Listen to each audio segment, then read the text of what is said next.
जी नाजरीन, अस्सलाम वालेकुम। मेरे YouTube चैनल पर आपको खुशामदीद। आज एक नई दवाई के साथ मैं हाज़िर हुआ हूँ। उम्मीद है कि आज की मेरी मालूमाती वीडियो आपको बहुत पसंद आएगी। कुछ दोस्तों ने रिक्वेस्ट की थी कि मैं काफ़ी तेज़ बोलता हूँ, इसलिए मैं कोशिश करूँगा कि स्लो बोलूँ। मेरा तेज़ बोलने का मकसद ये होता है कि मालूमात ज़्यादा से ज़्यादा आपको मुंतकिल करूँ, और वो भी कम से कम वक्त में। बहरहाल आज इस दवाई को लेके मैं हाज़िर हुआ हूँ, वो है डिस्प्रिन। डिस्प्रिन क्या है? इसका बेसिक फार्मूला जो है वो एस्प्रिन है, जो कि इसकी कंपोजिशन में भी लिखा हुआ है। Each tablet contains acetyl salicylic acid BP 300 milligram. ये येलो पैक में होती है, बहुत सॉफ्ट टेबलेट है। इसकी एक्सपायरी आपको हर दफ़ा मैं बताता हूँ, लेकिन इस दफ़ा डिफरेंट तरीका है। इसके लास्ट में नहीं लिखी होगी, इस दफ़ा इसके ऊपर ही ये मार्क है। EXP नवंबर 22 2022 में ये एक्सपायर हो रही है। नवंबर के इधर भी देख लें, नवंबर 2022 में इसकी एक्सपायरी है, नवंबर 2022। ठीक है जी। ये क्या चीज़ है? एस्प्रिन को एसिटाइल सैलिसिलिक एसिड कहा जाता है। इसको अगर मुखफ़िफ़ किया जाए या मुख्तसर किया जाए तो ASA कहा जाता है। ये दवाई जो है ज़्यादातर दर्द कम करने, बुखार को कम करने और सोजिश यानी वर्म को ख़त्म करने के लिए दी जाती है। दिल के दौरे के बाद फ़ौरन मरीज़ को एस्प्रिन दी जाती है ताकि इसको मौत से बचाया जा सके। एस्प्रिन असल में एक दरख्त से हासिल की गई एक दरख्त है, उसके पत्तों से ये हासिल की जाती है। वाइलो ट्री उस दरख्त का नाम है। इस दरख्त के पत्तों से ये दवाई बनाई जाती है। और मज़ेदार बात यह है कि इस दरख्त के पत्तों से दवाई बनाते हुए तकरीबन कम अज़ कम 2400 साल हो चुके हैं। दवाई बनती आ रही है। 1853 में एक केमिस्ट चार्ल्स फ्रेडरिक ने सोडियम सैलिसाइलेट को एसिटाइल क्लोराइड के साथ मिलाकर पहली दफ़ा एसिटाइल सैलिसिलिक एसिड बनाया, यानी कि ये एस्प्रिन बनाई।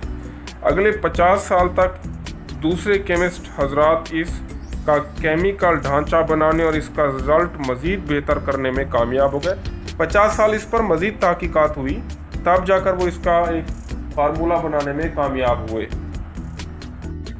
अच्छा जी, 50 साल इस पर तहकीक में लगे। उसके बाद 1897 में बायर कंपनी के साइंसदान इसमें मज़ीद तब्दीलियाँ लाने में कामयाब रहे, और इसी कामयाबियों के तसलसल को बरकरार रखते हुए 1899 में बायर ने इसको एस्प्रिन का नाम दिया, और बायर्स ने ही इसको पूरी दुनिया में बेचना शुरू कर दिया। मतलब इसको अगर हम कहें कि मार्केट में सबसे पहले बायर कंपनी ने लॉन्च किया या इसको जो है ना मार्केटिंग की, तो ये गलत ना होगा। एस्प्रिन पूरी दुनिया में बहुत ज़्यादा इस्तेमाल होने वाली दवाई है। एक मुताद अंदाजे के मुताबिक पूरी दुनिया में हर साल 44,000, नाज़रीन फिर गौर से सुने, 44,000 टन एस्प्रिन इस्तेमाल की जाती है। यानी अगर आप इसको दूसरी कैलकुलेशन में ले जाएं, 300 मिलीग्राम की एक गोली होती है इसकी, तो 50 से 120 मिलियन गोलियां हर साल इस्तेमाल की जाती हैं, और ये WHO की ज़रूरी अद्वियात की लिस्ट में शामिल है। अच्छा, ये जोड़ों के दर्द में इस्तेमाल होती है, बुखार में इस्तेमाल होती है, और कावासाकी डिजीज़, कावासाकी बीमारी होती है, ये उसमें इस्तेमाल होती है। अब कावासाकी डिजीज़ क्या है? ये ऐसी बीमारी है जिसमें हमारे पूरे जिस्म में मौजूद खून की नालियों में सोजिश यानी वर्म आ जाती है, इन्फ्लेमेशन आ जाती है। हर वक्त बुखार रहता है, जो कि किसी भी रोज़मर्रा इस्तेमाल की दवाई से नहीं जाता। और मज़ेदार बात यह है कि कम अज़ कम 5 दिन तक ये इस तरह रहता है। जल्द पीली हो जाती है, हाथ पाँव पीले हो जाते हैं। इसके अलावा इस गोली को इसमें भी इस्तेमाल किया जाता है। इसके अलावा पेरिकार्डिया एक और बीमारी है, उसमें भी इस्तेमाल किया जाता है। पेरिकार्डिया क्या चीज़ है? पेरिकार्डिया जिसमें दिल की नालियों में खून की सप्लाई में मसले की वजह से छाती का शदीद दर्द उठता है, जो कि फैलते हुए दोनों कंधों की तरफ भी आता है और पीछे कमर तक भी चला जाता है। एस्प्रिन को इस्तेमाल कैसे करते हैं जी? अगर इसको पानी में, ये डिस्पर्सिबल है, इधर भी कहीं लिखा होगा, ये सॉल्युबल एस्प्रिन, डिस्पर्सिबल सॉल्युबल एक ही चीज़ है, पानी में हाल पजीर इसे कहते हैं। अगर आप इसको पानी में मिलाकर हाल करके इस्तेमाल करें तो इसका रिज़ल्ट फ़ौरन मिलेगा। अगर वैसे गोलियां खा के ऊपर पानी पी लें तो थोड़ा लेट रिज़ल्ट मिलेगा। इसका फिर रिज़ल्ट इस तरह मैं आपको समझा दूं कि आधे सर के दर्द यानी माइग्रेन में पानी में हाल, आधा सर का दर्द माइग्रेन मतलब आपको थोड़ा गाइड कर दूं, माइग्रेन में जो है ना आधे सर में दर्द होता है और इसमें चक्कर भी आते हैं, वोमिटिंग फील होती है, नाजिया जिसे कहते हैं, उल्टी भी फील होती है और रात की नींद भी कम होती है। ये ज़्यादातर रात को जागने की वजह से, ज़हनी टेंशन की वजह से, इस वजह से ये होता है। तो आधे सर के दर्द यानी माइग्रेन में पानी में हल करके पीने से फ़ौरन रिजल्ट मिलता है। एस्पिरिन को एक्यूट और क्रॉनिक दोनों किस्म की सोजिश के मरीजों में दिया जाता है। एक्यूट और क्रॉनिक क्या? एक्यूट मतलब अचानक हो जाती है, क्रॉनिक मतलब पुरानी किस्म की सोजिश जोड़ों के दर्द की।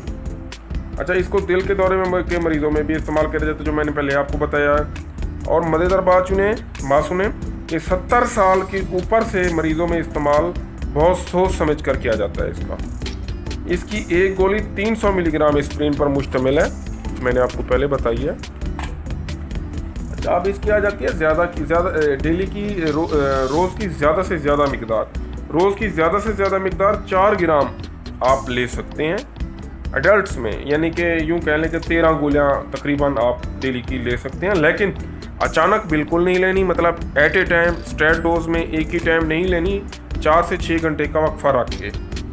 उसमें फिर यूँ कर सकते हैं कि 500 से 1000 मिलीग्राम यानी 2 से 3 गोलियाँ हर 4 से 6 घंटे बाद इस्तेमाल कर सकते हैं। तो ये डिस्प्रिन है। बस एक चीज़ मना होती है, मैदे के मरीज़, मैदे की जलन के मरीज़, मैदे के अल्सर के मरीज़, उनमें डिस्प्रिन का इस्तेमाल मना होता है। ज़्यादा ज़रूरत हो तो अपने डॉक्टर के मशवरे से इस्तेमाल कर सकते हैं। और इसके अलावा आम देहाती टोटकों में इसको आप दाढ़ के दर्द में, अक्सर मरीज़ इसको दाढ़ के दर्द में दाढ़ पर रख देते हैं तो थोड़ी देर बाद 5 मिनट मैक्सिमम या 10 मिनट तक फ़ौरन रिलीफ मिल जाता है। बुखार तेज़ हो, काम ना हो रहा हो, उसमें 2 गोलियाँ 1 कप पानी में मिलाकर डिस्पर्सिबल खुद ब खुद हल हो जाती हैं, मिलाकर पी जाती हैं तो बुखार आधे घंटे में ही छोड़ जाता है। तो ये बहरहाल इसके फ़वाइद और नुकसानात आपको बताए हैं मैंने। मज़ीद इस दवाई के बारे में कोई भी मालूमात आपने लेनी हो तो आप कमेंट्स में मुझसे पूछ सकते हैं। कोई और दवाई के बारे में मालूमात लेनी हो तो उसके बारे में या कमेंट्स में पूछ सकते हैं। तो ये मालूमाती वीडियो थी, इंशाल्लाह आपको समझ आई होगी, कोशिश की है। बाकी ये है कि जब भी कोई दवाई इस्तेमाल करें आप अपने डॉक्टर के मशवरे से इस्तेमाल करें। पंजाब फार्मेसी काउंसिल से रजिस्टर्ड पर्सन होने की बिना पर मैं सिर्फ इसकी मालूमात आपको दे सकता हूँ, बाकी दवाई हमेशा अपने डॉक्टर के मशवरे से ही इस्तेमाल करें। तो इजाज़त चाहेंगे। शुक्रिया नाज़रीन, अल्लाह हाफ़िज़।